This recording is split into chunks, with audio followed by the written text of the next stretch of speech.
When my sister married my ex-husband, they erased me from family photos. Years later, he begged for a job at my company, not recognizing me as his boss. His reaction when he realized was priceless. I stood frozen in my childhood living room, staring at the wall of family photos that had once told our story. Now they told lies. Where I should have been, standing beside Trinity at her high school graduation, laughing with mom and dad at Christmas dinner, hugging grandma on her 80th birthday, there were only awkward gaps or carefully cropped edges. Someone had systematically erased me from our family's visual history. My name is Ainsley, and this is what betrayal looks like in the digital age. Not just stealing your husband, but photoshopping you out of existence. Sweetheart, you made it. Mom rushed forward to hug me, her perfume familiar and suffocating. We weren't sure you'd come. Almost didn't, I admitted, my eyes still fixed on the altered photos. Interesting redecorating you've done. Mom followed my gaze and had the decency to look uncomfortable. Oh, those Trinity thought, well, she just wanted to pretend I never existed. The words came out sharper than I intended. Don't be dramatic, Ains. Dad appeared from the kitchen, trying to diffuse the tension with his trademark grin. Come have some coffee. Your sister should be here soon. With Marshall? I asked, though I already knew the answer. The silence was confirmation enough. I followed them to the kitchen where the table was set for 6, the perfect nuclear family they'd become without me. The morning sun streamed through the windows, highlighting the fresh flowers and pristine tablecloth. Everything looked perfect, just like the doctored photos. How's work? Dad asked, pouring coffee into my favorite mug. At least they'd kept that. Good. Really good, actually. The front door opened and familiar voices drifted in. My stomach clenched. We're here, Trinity's sing-song voice called out. Sorry we're late. I gripped my mug tighter as they entered the kitchen. Trinity, my baby sister, looking effortlessly beautiful in a floral dress, and Marshall, my ex-husband, now her husband, wearing the watch I'd given him for our first anniversary. Ainsley. Trinity's smile faltered slightly. You came. Apparently, I'm the only thing that can't be edited out of real life. Marshall at least had the grace to look away. Trinity's face flushed. I don't know what you're talking about. The photos. Trinity. The family photos you've been systematically erasing me from. Those old things? I was just updating what? History? I stood up, my coffee forgotten. You can't just delete people because they're inconvenient to your narrative. Girls, Mom interjected, please, it's your father's birthday. Can we just have one nice family breakfast? Family? I laughed. The sound hollow. Is that what we're calling this? Ainsley. Marshall spoke for the first time, his voice soft. Maybe we don't. I held up my hand. You lost the right to say my name when you decided my sister was a better option. Trinity stepped forward, her eyes pleading. It wasn't like that. We never meant to what? Fall in love? Get married 6 months after my divorce? Move into the house we picked out together? The words tumbled out, years of hurt breaking through my carefully constructed walls. There's something you don't know, Trinity started, glancing nervously at Marshall. But before she could continue, Dad's phone buzzed. He checked it, his face growing serious. It's about Grandma, he said quietly. The room fell silent. Some things, it seemed, could still unite us, however briefly. What about her? Mom asked. Dad looked up, his eyes meeting mine first, then moving to Trinity. She's asking for both of you. Says she needs to tell you something before he trailed off, but we all understood. Trinity's face paled. Both of us? Together, Dad confirmed. I looked at my sister, really looked at her, and saw something I hadn't noticed before. Fear, not just of Grandma's condition, but of whatever secret was about to be revealed. When? I asked Dad. Today. Now, actually. She's insisting. I grabbed my purse from the counter. I'll drive myself. Ainsley, wait. Trinity called after me. We should go together. I turned back one last time, taking in the scene. My parents' worried faces, Marshall's guilty expression, Trinity's pleading eyes, and the wall of doctored photos behind them all. Together, I shook my head. That word doesn't mean what it used to, Trinity. Not anymore. As I walked out, I heard Mom start to cry. But I didn't stop. Sometimes the only way forward is to walk away from the picture-perfect lie and face whatever ugly truth awaits, even if it means facing it alone. The drive to the hospital gave me time to compose myself, but walking into Lawson Industries headquarters an hour later still felt like stepping into armor. The gleaming 40-story building was my fortress, built from the ashes of betrayal. You look like you've seen a ghost, Peyton said, falling into step beside me as I strode through the lobby. Family breakfast went that well, Grandma's in the hospital, and yes, breakfast was a disaster. We stepped into the elevator, and Peyton hit the button for the top floor. Did Trinity show up with? Yes. And you won't believe what she's done to the family photos. The elevator door is open to reveal our executive floor, where Lisa, my mentor and board member, was waiting. Emergency board meeting in 10 minutes, she announced. The Miller acquisition is falling apart. Perfect timing, I muttered. Nothing like a corporate crisis to take my mind off family drama. Speaking of family, Peyton said, checking her phone, you've got an email from Trinity. I stopped walking. Delete it. Ainsley? Lisa's voice was gentle but firm. You can't keep running from this forever. Watch me.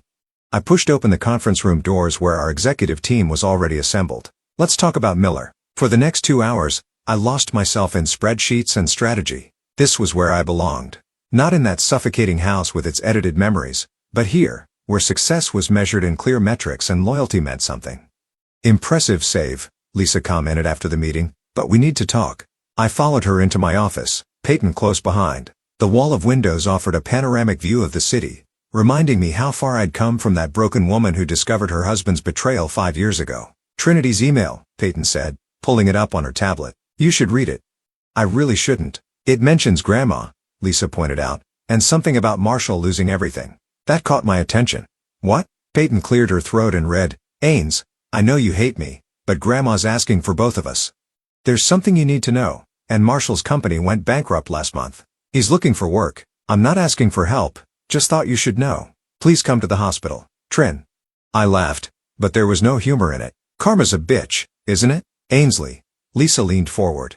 Remember what I told you when you started this company? Success is the best revenge? No.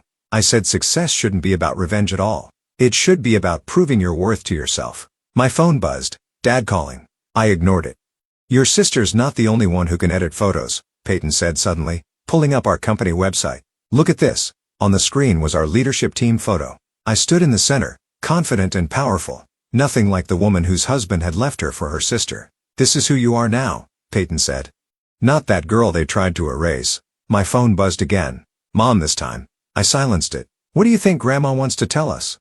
I wondered aloud. Only one way to find out, Lisa replied. My computer pinged with a new email notification. The subject line made my blood run cold. Job application. Marshall. No fucking way, Peyton breathed, reading over my shoulder. He doesn't know, I realized. He has no idea this is my company. Lisa's eyes gleamed. Now that's what I call karma. Delete it, Peyton suggested. Let him wonder why he never heard back. But something stopped me. Maybe it was Grandma's mysterious summons, or maybe it was the thought of Marshall, the man who'd once promised to love me forever, desperately sending out job applications, unaware he was begging his ex-wife for employment. No, I said, opening the application. Schedule an interview. Ainsley, Peyton warned. Don't do something you'll regret. Oh, I won't regret this. I forwarded the application to HR with specific instructions. Set it up for next week, and don't tell him who he's meeting with. My phone buzzed a third time. Trinity again. This time, I answered. Grandma's asking for you, she said, her voice small. Please come. I looked at the job application on my screen, then at the company photo where I stood proud and undefeated. I'll be there in 20 minutes, I said, hanging up before she could respond. Want company? Peyton offered. No. I grabbed my purse. But keep that interview time open next week. I want to handle it personally. As I headed for the elevator, Lisa called after me. Remember, success isn't about revenge. Maybe not, but sometimes revenge is just a bonus. The hospital corridor stretched before me like a runway to confrontation. Trinity sat outside Grandma's room, her designer dress replaced by wrinkled jeans and a sweater that had seen better days. She looked up as my heels clicked against the linoleum. You came, she said, standing quickly. I wasn't sure. I'm here for Grandma, not you. A nurse emerged from the room. She's asking for both of you, together. Trinity reached for my arm. I stepped away. Let's just get this over with, I said, pushing past her into the room. Grandma lay propped up against white pillows, looking smaller than I remembered. Her sharp eyes, though, were as alert as ever. My girls, she said, patting the bed on either side of her. Sit. We perched awkwardly on opposite edges of the bed, careful not to touch. Look at you too. Grandma shook her head. Acting like strangers when you used to be inseparable. Things change, I said flatly. They sure do. Grandma reached for a worn envelope on her bedside table. That's why I need to tell you something about your Aunt Rachel. Trinity stiffened beside me. Mom's sister. The one who died before we were born? She didn't die, Grandma said quietly. She ran away with her sister's fiancé. The room went still. Trinity's breath caught. What? I whispered. Your mother was engaged to a man named David. Rachel was her maid of honor. her best friend. Grandma's hands trembled as she opened the envelope. 2 weeks before the wedding, they disappeared together. She pulled out an old photograph, not edited, not perfect, just real. Two young women smiled at the camera, arms around each other. Mom never spoke about Rachel, Trinity said, because it nearly destroyed her. Grandma's voice hardened. Until she met your father, she was a shell of herself. The betrayal broke something in her that never fully healed. I stood up abruptly. Why are you telling us this? Because history has a way of repeating itself. Grandma looked directly at Trinity, doesn't it? Trinity burst into tears. I didn't mean I never wanted to save it, I snapped. You knew exactly what you were doing. No. Trinity jumped up. You don't understand. Marshall came to me after he found out. Found out what? That's enough, a new voice said from the doorway. Mom stood there, pale but composed. Mother, what are you doing? Trying to stop these girls from making the same mistakes, Grandma replied. Before it's too late. It's already too late, I said. No. Mom stepped into the room. It's not. Rachel came back, years later after David left her for someone else. What happened? Trinity asked. I shut the door in her face. Mom's voice was flat, and I've regretted it every day since. My phone buzzed. A text from Peyton. Marshall's interview confirmed for Tuesday. Sure you want to do this? Ainsley. Trinity touched my arm. There's something else you need to know about Marshall. About why he really stopped. I pulled away. I don't care anymore. What's done is done. But, Miss Lawson, a nurse appeared. Your grandmother needs to rest now. Grandma grabbed both our hands. Promise me you'll talk, really talk, before it's too late. I looked at her frail form, then at the old photograph of Mom and Rachel, two sisters, before betrayal tore them apart. I have to go, I said, pulling my hand free. Work emergency. Always running, Mom murmured, just like I did. I paused at the door. Trinity, tell Marshall to wear his best suit on Tuesday. He'll need it. Tuesday. She frowned. What's Tuesday? His job interview. I smiled and saw Mom flinch at the expression. At Lawson Industries. Trinity's face went white. But that's your CEO? I finished for her. Funny how life works out, isn't it? Ainsley, please. Mom stepped forward. Don't do something you'll regret. Like what? Sleep with my sister's husband? Edit people out of photos? Or maybe just destroy someone's life for my own happiness? Like letting bitterness poison you, Grandma called from the bed. Like I watched it poison your mother for 20 years. I looked at them all. Grandma in her hospital bed, Mom with her haunted eyes, Trinity with tears streaming down her face. 3 generations of women marked by betrayal. Tuesday, I repeated, turning away. Don't let him be late. As I walked out, I heard Trinity sob. What have I done? What indeed, little sister? What indeed? The next few days passed in a blur of meetings and spreadsheets, but Monday evening found me still at my desk, staring at Marshall's resume. His career trajectory told its own story, from rising star to desperate job seeker. You're obsessing, Peyton said, dropping a stack of files on my desk. And you haven't told me what happened at the hospital. Nothing happened. I closed the resume. Just family drama and old secrets. Speaking of secrets, Peyton hesitated. HR did some digging on Marshall's company. The bankruptcy wasn't just bad luck. There were irregularities. My phone lit up with a text from Trinity. Please call me before tomorrow. It's important. I ignored it. What kind of irregularities? The kind that could lead to criminal charges. Peyton sat down. He's desperate, Ainsley, more than we thought. Good. Is it? She leaned forward. Because this feels less like karma and more like my office door burst open. Mom stood there, looking determined. We need to talk, she announced. Peyton stood. I'll give you two some privacy. No, I said. Stay. Whatever this is, you can say it in front of my CFO. Mom closed the door behind her. Your sister told me about Marshall's interview tomorrow. And I'm here to tell you what really happened 5 years ago. She pulled out her phone, scrolled briefly, then placed it on my desk. Read it. The screen showed an email chain between Marshall and Trinity from 5 years ago. The first email was dated 3 weeks before I discovered their affair. I can't do this anymore. Marshall had written, she needs to know the truth. Trinity's response, if you tell her, I'll tell everyone what really happened with the company money. Is that what you want? My hands started shaking. What is this? Keep reading, Mom said quietly. The emails continued, showing a pattern of blackmail. Trinity threatening to expose something, Marshall begging her to stop. The final email sent the day before I caught them together. Fine. You win. But this will destroy her. I don't understand, I whispered. Trinity discovered Marshall had embezzled money from his first company, Mom explained. She used it to force him to leave you for her. Peyton swore under her breath. Why? I looked at Mom. Why would she do that? Because she was in love with him. Had been since college, And she thought Mom's voice cracked. She thought if she could just get him away from you, he'd love her back. Did he? No. Mom sat heavily in a chair. He's been miserable for 5 years. They both have. My phone buzzed again. Another text from Trinity. I'm sorry for everything. Please let me explain. So tomorrow, Peyton said slowly, when he comes in for the interview, he'll be walking into a trap, Mom finished, just like Trinity trapped him 5 years ago. I stood up walking to the window. The city lights blurred through unshed tears. You know what's funny? I said, I've spent 5 years building this company, becoming someone powerful enough that I could never be hurt like that again. And now you have the power to destroy them both, Peyton said. Just like Rachel destroyed me, Mom added quietly, and I destroyed her right back by cutting her out of our lives forever. My phone rang. Trinity again. This time, I answered. Stop calling. Please, she sobbed. I know what I did was unforgivable. But Marshall, he's not a bad person. He was trying to save his father's company. The money, he paid it all back. Why are you telling me this now? Because I can't watch you become what I was. Someone so consumed by wanting something that they destroy anyone to get it. I hung up. The interview's in 12 hours, Peyton said. What do you want to do? Mom stood.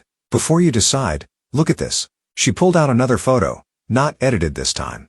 It showed Trinity and me as children laughing in the backyard sprinkler. This is who you were before betrayal changed you both. The question is, who do you want to be now? I stared at the photo for a long moment, then I picked up my phone and dialed. Trinity, meet me at the coffee shop across from my office. In an hour, bring Marshall. Ainsley, just be there. After hanging up, I turned to Peyton. Cancel tomorrow's interview, but keep his resume on file. You're letting them off the hook? She asked. No. I looked at the childhood photo again. I'm letting myself off the hook. 5 years of hating them has been exhausting. Mom hugged me, and for the first time in years, I let her. Besides, I added, pulling away, success really is the best revenge, and I've already won. The coffee shop was nearly empty when I arrived. Through the window, I could see Trinity and Marshall already seated in a corner booth, both looking like they were awaiting execution. Good. Want backup? Peyton asked, standing beside me. No, this is something I need to do alone. The bell chimed as I entered. Trinity's head snapped up, and Marshall looked exactly like he had the day I caught them together. Guilty, trapped, and somehow relieved. Ainsley, Trinity started to stand. Stay seated. I slid into the booth across from them, placing a manila folder on the table. We have a lot to discuss. A waitress approached. Can I get you anything? Just black coffee, thanks. I turned back to them. So, blackmail. Marshall flinched. Trinity grabbed his hand. I can explain, she began. No need. I opened the folder. I have the emails. Mom showed me everything. Of course, she did, Trinity whispered. The embezzlement, I continued, looking at Marshall. Was it worth it? He shook his head. My father's company was failing. I thought I could fix it, pay it back before anyone noticed. But Trinity found out and decided to use it to steal my husband. I smiled without warmth. How romantic. I was obsessed. Trinity's voice cracked. With both of you, really. Your perfect marriage, your perfect life. I convinced myself if I could just have what you had. How did that work out? Marshall pulled his hand away from Trinity's. 5 years of misery for everyone. The waitress brought my coffee. I took a sip, letting the silence stretch. The interview tomorrow, Marshall said finally. Is it still canceled? I pulled out another document, but I have a different proposition. Trinity leaned forward. What kind of proposition? A contract. My company will acquire what's left of Marshall's business, absorbing its debts and assets. You'll have a junior position in our finance department, not directly under me, of course. Marshall's eyes widened. Why would you? Because watching you fail isn't enough anymore. I pushed the contract toward him. I want you to succeed under my terms in my company, knowing every day that your success depends on my generosity. That's cruel, Trinity whispered. Crueler than blackmail? Than stealing your sister's husband? I turned to her. Don't worry, I have something for you too. I pulled out an envelope and slid it across the table. Trinity opened it with trembling hands. Inside were all the original family photos, the ones she'd edited me out of. Mom gave them to me, I explained. I want you to put them back. All of them. Stop pretending I never existed. Tears rolled down Trinity's cheeks. I'm so sorry. I was so wrong about everything. I know. I took another sip of coffee. That's why I'm not pressing charges about the blackmail. That's why I'm offering Marshall a way out of his mess, because I'm done letting your mistakes control my life. Marshall picked up the contract. This is more than generous. It's not generosity. It's business. I stood up. You have until tomorrow to decide. Oh, and Trinity? She looked up, mascara streaking her face. Grandma's being discharged tomorrow. I'm hosting a family dinner to celebrate.